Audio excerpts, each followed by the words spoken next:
তথা আজিৰ মহামান্য সদন। আজি ইয়াত উত্থাপিত বিধেয়কখনক মই আজি পূৰ্ণৰূপত সমৰ্থন কৰিছোঁ।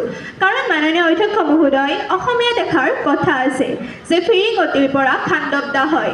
সেই কথাষাৰৰ তাৎপৰ্য বুজি পাইছোঁ বাবেই আজি এই বিধেয়কখনক সমৰ্থন কৰিছোঁ। মাননীয় অধ্যক্ষ মহোদয়, বৰ্তমান সময়ত কৃত্ৰিম বুদ্ধিমত্তাই সেই ফিৰিঙতিৰ ৰূপ লৈ মানৱ সমাজক ধ্বংসৰ গৰাহলৈ লৈ গৈ আছে।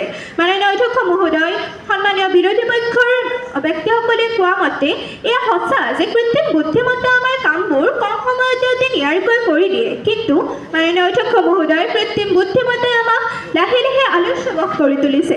আমি অজ্ঞাতে নিজৰ অস্তিত্ব হেৰুৱাৰ পথত গতি কৰি আছোঁ। মাননীয় অধ্যক্ষ মহোদয়, নৱপ্ৰজন্মৰ মাজত কৃত্ৰিম বুদ্ধিমত্তাৰ অধিক প্ৰয়োগৰ ফলত তেওঁলোকৰ সৃষ্টিশীলতা হ্ৰাস পাইছে।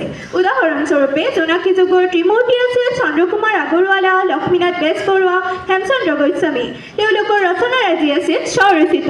তেওঁলোকে নিজ নিজ প্ৰতিভা তথা অভিজ্ঞতাৰে বিভিন্ন ধৰণৰ গ্ৰন্থ, কবিতা, উপন্যাস লিখি আমাৰ মন জয় কৰিবলৈ সক্ষম হৈছিল। কিন্তু মাননীয় অধ্যক্ষ মহোদয়, বৰ্তমান সময়ত নৱপ্ৰজন্মই যদি এটি কবিতা লিখিবলৈ বা বিদ্যালয়ত কৰি আনিব দিয়া কামবোৰ কৃত্ৰিম বুদ্ধিমত্তাৰ জৰিয়তে কৰে, তেনেহ'লে ভৱিষ্যতে তেনেকুৱা চন্দ্ৰকুমাৰ লক্ষ্মীনাথৰ জন্ম হ'বনে?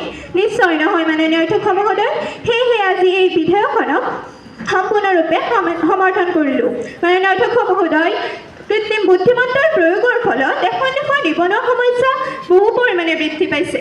সন্মানীয় বিৰোধী পক্ষৰ প্ৰাৰ্থীসকলে কৈছে যে এয়া সত্য নহয়। কিন্তু মাননীয় অধ্যক্ষ মহোদয়, অলপতে আইফোন নিৰ্মাতা কোম্পানী ফক্সকনে প্ৰায় 60,000জন কৰ্মচাৰীক কামৰ পৰা অব্যাহতি দি তাৰ ঠাইত কৃত্ৰিম বুদ্ধিমত্তাৰে পৰিচালিত কিছুমান ৰবটকহে স্থান দিলে।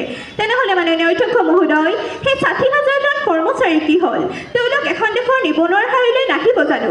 মাননীয় অধ্যক্ষ মহোদয়, এয়া মাত্ৰ এটা উদাহৰণ। এনেকুৱা হাজাৰ হাজাৰ উদাহৰণ বৰ্তমান সময়ত পোৱা যায়।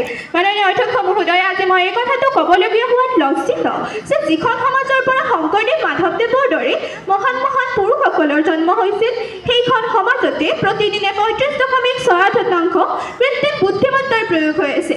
আৰু মাননীয় অধ্যক্ষ মহোদয়, তাৰ 30% ভাল কামত ব্যৱহৃত হ'লেও তাৰ বিপৰীতে 5.6% কৃত্ৰিম বুদ্ধিমত্তা প্ৰতিদিনে বেয়া কামত ব্যৱহৃত হৈ আছে। আৰু মাননীয় অধ্যক্ষ মহোদয়, সেই 5.6% কৃত্ৰিম বুদ্ধিমত্তা এতিয়াই সেই পৰ্যায় পাইছেগৈ য'ত এজন ভাল মানুহক বা ভাল মহিলাক বিভিন্ন ধৰণৰ অপকৃত ফটো ভিডিঅ' প্ৰস্তুতৰ জৰিয়তে সমাজত বেয়া ৰূপত প্ৰতিষ্ঠিত কৰাতে সক্ষম।